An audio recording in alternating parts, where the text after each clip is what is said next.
words they heard. If you're a professional typist, then you can do that in parallel without performance discrepancy. Or you may drive a car and talk to the passenger. There are probably some other examples. However, when you look into the actual research literature, there are not that many examples of really perfect multitasking or dual task performance. So examples for non-perfect multitasking. Sometimes it's obvious if you want to sing and say kiss at the same time, just your effectors don't work that way. You just can't do, or you can't use 4 computer keyboards at the same time because they are just open constraints. Reading and talking usually doesn't work very well to each other. Then, even if you manage to do that in parallel, either you are missing the content of what you are reading, or you are really not talking, you're missing out on the conversation.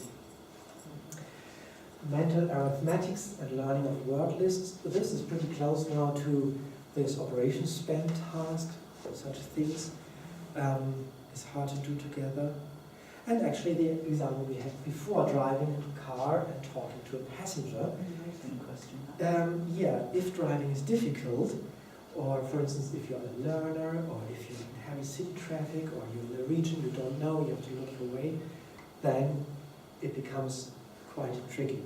And usually what happens is you are in a conversation and there's something which drags your attention, so you stop conversation and you focus on the street. And because traffic is much more important than conversation. And that's, by the way, is one reason why using a hands-free device in the car is only part of the solution. And phoning while driving still deteriorates your driving performance. And the reason is a kind of social component. And that is that when you're on the phone, when you have a passenger and you're on the motorway and you just turn a bench and there's a broken down vehicle and you have to brake quickly, your passenger will see that you are in such a situation. Your partner on the phone won't see that. He doesn't know that you're in such a situation. And you know that as well. And subconsciously, you automatically give more importance to the phone call than the conversation to a physical present person in the car. I mean, if it's that dangerous, probably you would just take care of that. But if it's not that clear-cut, if you just have to look for directions at the same time and talk on the phone, then you're much less likely to say, oh, wait a second, I have to look for that sign, and then the sign is gone anyway already. So it drags more attention. I'm interested in that, because if you're flying, if you're a pilot, you talk on the radio all the time. Yeah, I was trained as a pilot before I drove, and you do it all the time, and I really don't see an issue with a hands-free phone, because it's something that's as natural as anything. If something occurs, I just stop talking and I switch off completely to what's going on there. Many people don't. I understand that, I hear that, but I'm interested in why that is, because as far as I know, that's what has been found out, that the person on the other side is not really aware. And maybe the difference is that the person in the tower knows you're flying an airplane.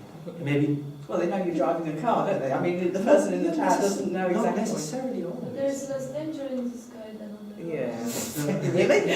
Yeah. You're more likely to die. Yeah. No, I mean, the time you're speaking most is actually when you're in most danger. It would be an emergency situation or when you're landing. Yeah. It's not when you're just flying along in a clear blue sky. Yeah, but when you're in an emergency situation, the other person knows you're in an emergency situation, you're talking about that situation. Possibly. I mean, it's possibly because it's more structured. But I'm really interested in what the difference is, because I think it's, for me, very similar. Yeah. And I'm wondering what was different in how I learned it, because obviously I learned that way before mobile phones were even around. It's not common for you to sort of have a conversation about the process of your driving kind of thing as you're driving a car if you're on a phone call, as opposed to when you're talking to someone flying, the conversation will be based around how the flight's going. Yeah. Well, possibly. I have to disagree to some extent. Yeah, but there are, as I said, two things. So first of all, one thing when I report these type of study results, these are averages Yeah. of how people behave Yeah. on average. Of course, there are people who would directly cut off their other person on the phone and say, and just don't say anything, take care of the street.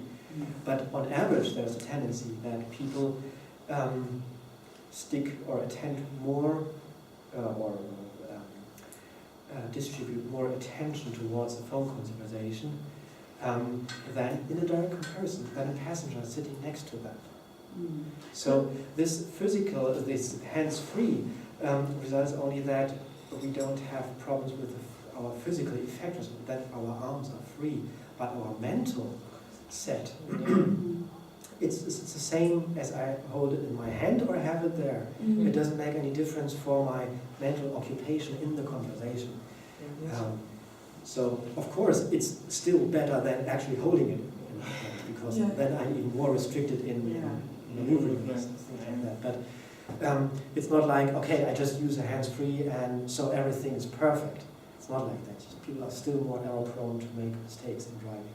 I mean, there are lots of studies using driving simulator just showing that you're just more distracted by that. And that's one of the I accept that there are studies that show that. Yeah. I'm just questioning the why, and also the comparison with the passenger, because I think when people are talking with passengers, and particularly if people have children in the back, they're awful. You know, I think it's far worse than mobile phones, because you've got people turning around. That's quite an interesting example, but children are in a bit like the person on the phone. They do have no information or conscious ongoing what's happening in the traffic.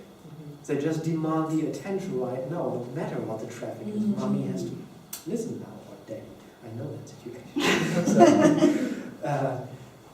So yeah, but it's still with the person who's in control, because you can, I feel, cut that out as the driver.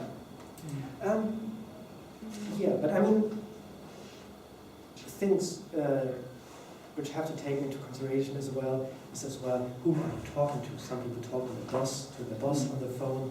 They wouldn't talk in the same way. They're like, children, shut up for a moment, I want to drive now. You wouldn't say that to your boss probably, for instance. So there are a lot of factors to consider, that people just deploy their attention too much to the phone call in these type of critical situations. And I think that's again a difference to flying, is actually while you are in the air, you usually, I don't fly myself, but a friend of mine had a license, so I flew with him, and in these small machines, so I know a little bit how it's like. Maybe not in the London area, maybe it's much more busy up there as well. But while you're flying, you don't have much to do, basically. Of course, you have to steer, but there's not an unexpected traffic sign or a road blockage or another plane cutting you or something like that. A lot more I'm thinking more in emergency situations, to be honest. Yeah, but then you're really focused on the emergency. But I think what you actually said earlier is really relevant, is that in a plane, if you were flying, if you needed to say, I'm not speaking now, you are trained to do that. Whereas perhaps in a car, you're not, because it wouldn't matter who it was on the phone to me. If I was talking and I needed to deal with something, I'd say, shut up. Yeah, and in the car, the situation is often that even saying shut up may be too long, you may Yeah, well, I'd hit probably the other car actually just not speak, but so yeah. It's in a lot of situations probably much more time critical in a car than But I suppose I'm wondering if it's a training as much as anything, because you're not trained.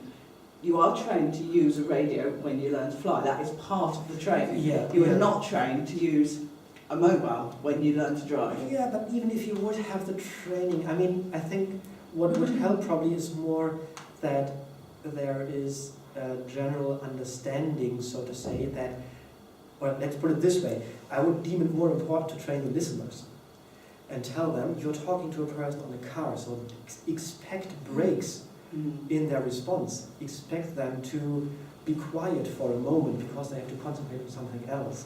I think there's usually, and nowadays, I mean, people call from everywhere, literally. Yeah. And so, but I never got the impression that the person on the other end of the line takes any of that into consideration. You always have different people on the end of your phone to me then. Usually they speak to you in a way as if you would sit at home on the sofa or something. Yeah. I'd have to disagree, but obviously yeah, but my callers are different from your callers. Maybe, yeah. But yeah. also, I don't use mobile phone very much anyway, but yeah, maybe it's a generation I thing. mean, a lot Yeah. of things, if I'm on a call, so will the other person be, so there's a lot of gaps within the conversation. I think also talking on the phone and comparing to talking on a person who sits next to you, you involve more cognitive processes which disturbs your attention what is happening on the road. Because when the person is sitting next to you, you just talk or you know that this person is there. While on the phone, you have to pick up the phone, check who's calling, then you're worried about whether you're going to hear this person, what this person is saying, and that disturbs your attention, which makes it more dangerous. It's additional, yeah. It's just, like you say, it's averages. I could just have a really screwy brain. Yeah, yeah. And no, I mean, it would be better if people would focus or put their priority more to the road than to the phone, definitely. But often it's just a fraction of a second which matters, and it's sometimes these people, as far as I know, they don't do that deliberately, saying, okay, this phone call is important. It's just a way of learned social interaction, because the partner you are communicating with is not part of your general setting you are in, so they are not aware of your circumstances, so to say, and that changes the way you communicate. And this seems to be something built in on the subconscious or whatever. And maybe you even don't realize it in everyday life that actually while you're talking, you didn't spend that much attention to that. And you luckily may have never experienced a situation where these 100, 200 milliseconds made the difference between stopping in time or hitting that But child. I'd say that's similar to the people who forget on a regular road and they say, oh, I can't even remember that last bit. To me, that's really appalling driving. So I didn't... Where people drive and they drive on a familiar road, say to work or something, and they realise that they've not really actually consciously taken in the last mile or 2 miles or whatever. That to me is just not concentrating on what you're doing. That's right. That's... But obviously that's enhanced if you've got distraction like a phone call. Yeah, again, I still wonder about the training aspect of it. Yeah. So, I don't know, maybe there are studies on that, trying to train people to put different priority on that or not. Yeah. And if not, well, it's a good PhD thesis.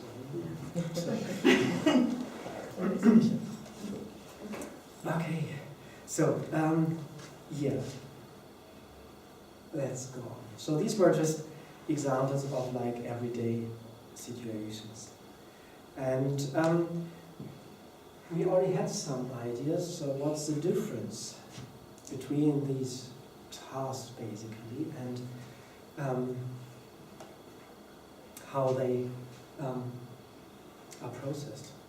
And it seems to be that for rather easy tasks, multitasking and dual tasking seem to be perfect. So walking and talking is not particularly difficult. Listening to music, looking out of the window.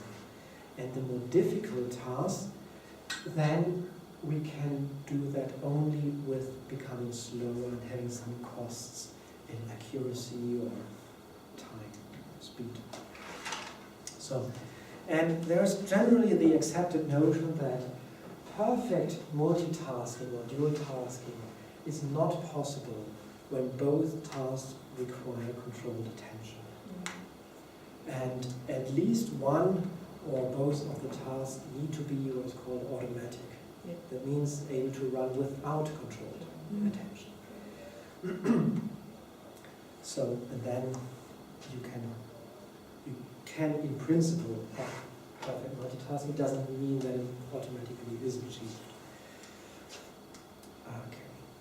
When we investigate these types of questions in our laboratories, then we usually try to boil down these complex situations. And it's the same here. There is one dual task paradigm. There are many dual task paradigms out there. But so for instance, these operation span tasks are often considered as a dual task as well. However, I wouldn't be sure whether this is fast switching between tasks, solving the math equation, then rehearsing the letters again, next math equation, rehearsing the letters in a way. So I would like to focus on this paradigm. It's called the paradigm of the psychological refractory period, or in brief, PRP paradigm. And this is a very basic dual task paradigm in a very simplified experimental setting.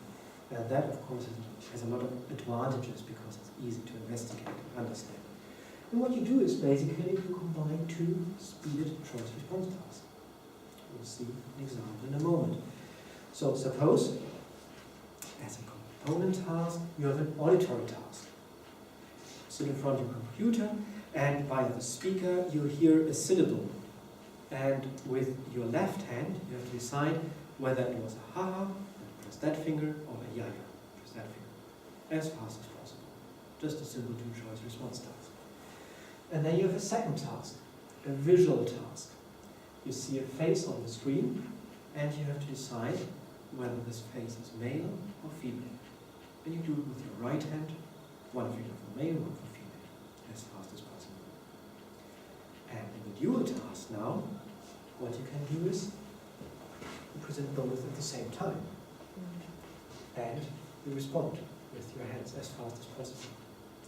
You have different input modalities, you have different output modalities. So you could, in theory, do these two tasks perfectly in parallel, because it doesn't interfere like you would need the same hand or same finger for those tasks. Another example, just for illustration, of such a PRP task is, this is a bit more complex, because it involves three response alternatives, but the stimuli are a bit more simple. So on the screen, you just have three black squares. One of them turns gray, and with your right hand, you indicate which of the squares turn gray. It's a visual task. With an auditory task, same display, nothing turns gray, but you hear a beep. It can be low, middle, or high frequency. Beep, and you respond with your left hand. Just a science term with that. And then you do both together. And one parameter which is very often manipulated in this paradigm is the exact presentation times of the stimuli. And this is called the stimulus onset asynchrony, or in brief SOA.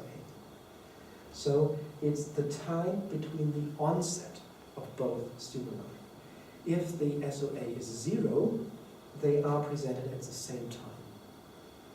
And in this example, it may be up to 200 milliseconds. So first you have one stimulus, in this example the tone, and 200 milliseconds later you present the other stimulus. You may extend that to up to a second or something like that. Or you may do it the other way around. First one square turns gray, and then 100 milliseconds, 500 milliseconds later comes the tone. When you do the task like that, then you observe a behavioral finding which is called the PRP effect. And this looks like that.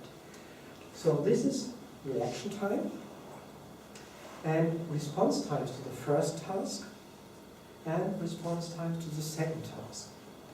And this is the stimulus onset asynchrony. That means the further you go to the right, the further apart the stimuli are presented.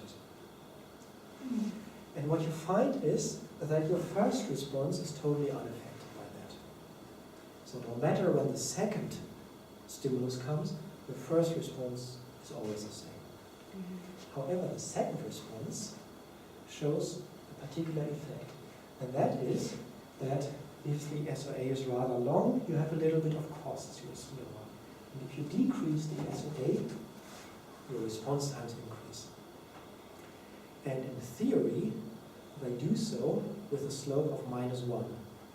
That means if you present it 100 milliseconds earlier, it becomes 100 milliseconds slower.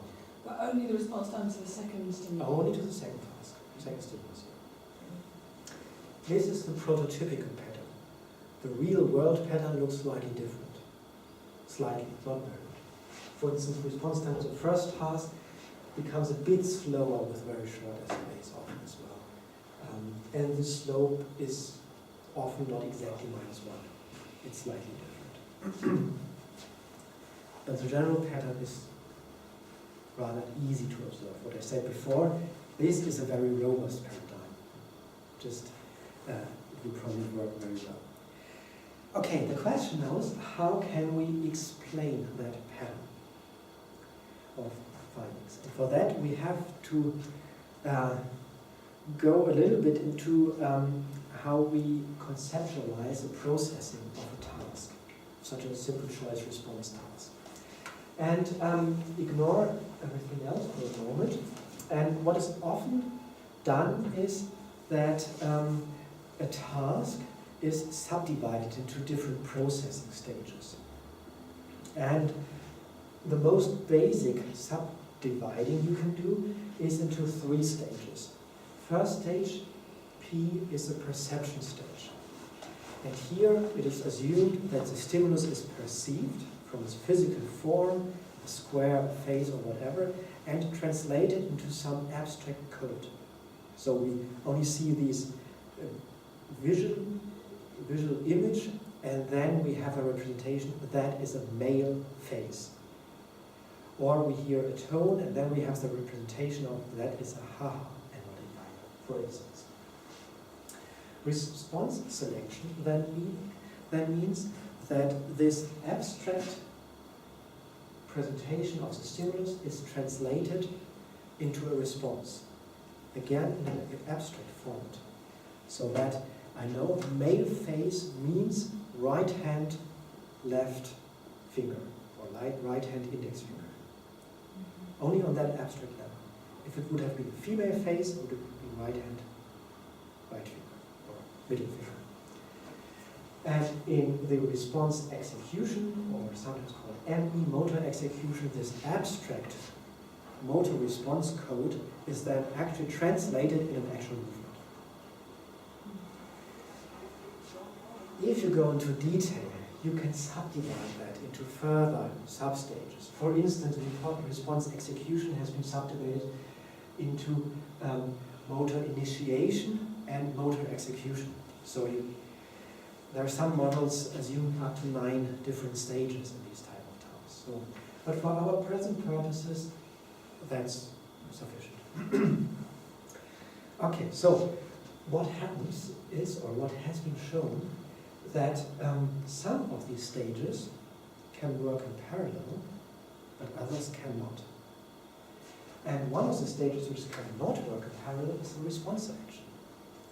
This central mapping, this stimulus means that response, is considered often as a decision process as well. I have to decide that with this stimulus goes that response.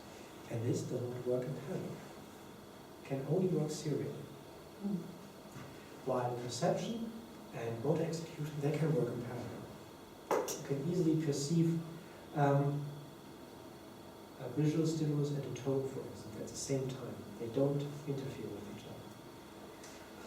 And because that one is limited to serial processing, it's often said that this processing stage constitutes a bottleneck in parallel processing.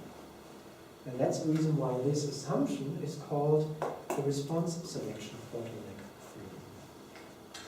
Because response selection constitutes a bottleneck. In a different way, you could schematize task processing like this.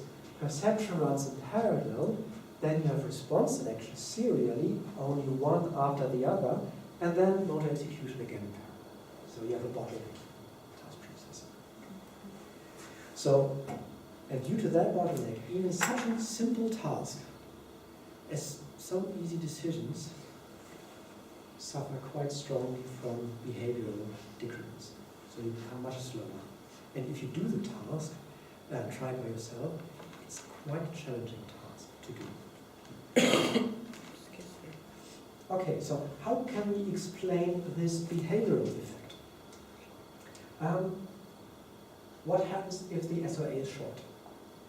Then the first task is processed, the second task, and this is processed right straight on. So there are no delays in processing or anything. So response time is fast. Second task, stimulus is perceived, but response selection has to wait until that one is finished. So we have some delay here. So the response time to the second task is prolonged. You see that here. It's much longer than for the first task. Now what happens if we increase the SOA? Then this will move gradually to the right. So every change in SOA, because we measure response time from here to here, will be directly reflected in response time 2. That's the reason why we have a slope of -1. If we should increase the SOA by 50 milliseconds, as long as we still have such a waiting period, response time will be smaller by 50 milliseconds. So we can really shift that over here. And when the SOA is very long, then there will be no waiting for the second task anymore, and we have pretty fast performance in the second task.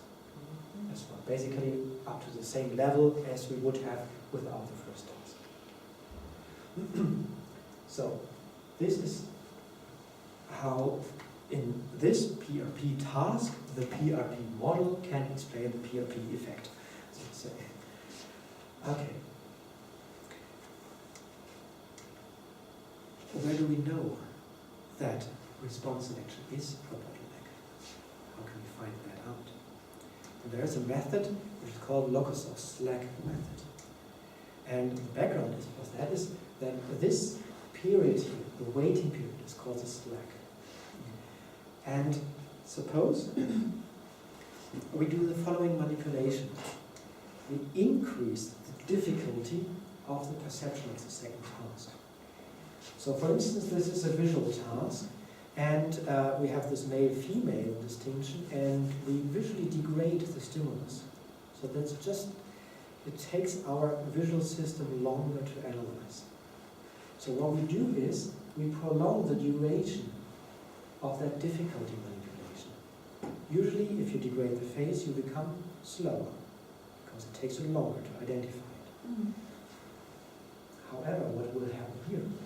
To response times of the second task, if we make the face more difficult to analyze. Surely the response times will be longer. Sorry? Yeah, the response times will be delayed. No, they won't. No, they won't. Because that it takes longer is just absorbed into slack. Okay. We have to wait anyway. If you have to wait for, let's say, 300 milliseconds, and we add 150 milliseconds here, it's just absorbed. So when the SOA is short, and we make this more difficult, it won't have any effect on our response times. But only if the processing stage is in this processing before the bottleneck. If we would do the same thing to the response at the execution stage, we would prolong it, or to the response selection stage. Yeah. What happens at the long SOA, when we now make it more difficult? Then it will have an effect. So we will have that pattern. If we manipulated a stage which is before the bottleneck, we will have an under additivity. At long SOA, we will observe the effect of our difficulty manipulation, but at short SOA, it vanishes, goes away. However, if we affect the stage after the bottleneck, we will have the same effect at short and long SOA. And now we can try different, we can try to manipulate the difficulty of different stages, response selection, response execution, the further proposed things like motor initiation and things like that. And by this method, we can test where are potential bottlenecks. And you go through a series of experiments, testing all that, and then you find out. And there are potentially more bottlenecks, but this is the most profound one, most frequently shown one, and most people focus on that. So this is maybe a bit of insight, and when you really go to detail how you can, by just behavioral data, find out very high detail about the cognitive architecture of how these tasks are processed. Okay, but now we are coming to the point, we lost a bit of time with our long driving discussion, which is of real interest in the present context, and this is what are the consequences of such a bottleneck. And in particular the question, maybe there is a need for additional executive control, scheduling the tasks at the stage of the bottleneck. And with respect to previous research, I have to say most researchers in this domain just don't mind. They're interested in the paradigm and the bottleneck. And they have questions like, is the bottleneck structural, always there, or is it maybe strategic? People could do it parallel, but they choose not to because it's more efficient. Things like that. Or which exact stage constitutes bottleneck. Some would argue, no, peer-to-peer task processing is fully passive. The task which first arrives at the bottleneck is processed first, and the other one just has to wait, and then is processed by the bottleneck. So no need for additional executive control. And some would argue, yes, additional executive function is needed. And this is actually at the core of my research interests, so, and I will be among the yes fraction. So, what additional executive functions may we have here? So when we talk about this, when we take this schematic illustration of task processing again, we may have to say, okay, we need to switch the bottleneck process. So suppose we have like a lever here, which grants access to the bottleneck either to task 1 or to task 2. Then when task has finished, we may have to switch it actively, so that the other processes. We have to sequence it to order task processing. We have to make sure that the bottleneck processes the task in the right order. We instruct participants, please respond first to that task. We may need to inhibit task 2 for this. This is a very mechanistic model, but maybe there's not a lever really like shutting a door. Maybe this has to be done via inhibition of that task. To inhibit as long as this is free, otherwise it would come to interference. And we have to monitor the whole processing, because you see it is quite complex when is which task allowed to be processed by which processing stage. So, in a little bit more easier illustration, you could say we have our 2 tasks and we may need central executive functions to switch task processing here. Is that true or not? So, behavioral evidence, there's not that much, but there's a bit of behavioral evidence, suggests that there probably is involvement of executive functions. And this evidence comes from different areas, but basically it's based on the finding that we as participants have control over the processing at this bottleneck stage. Suppose we present both stimuli at the same time, or with a negative SOA, and instruct you to respond in a certain order. Always do the visual task first, no matter how I present them to you. We are able to do that. So we are not purely stimulus-driven in our task process. De Jong in 1995 has made that more explicit by changing the required order from try to trial. A bit like a task switching paradigm, where you say either auditory visual or visual auditory, visual auditory, auditory visual again.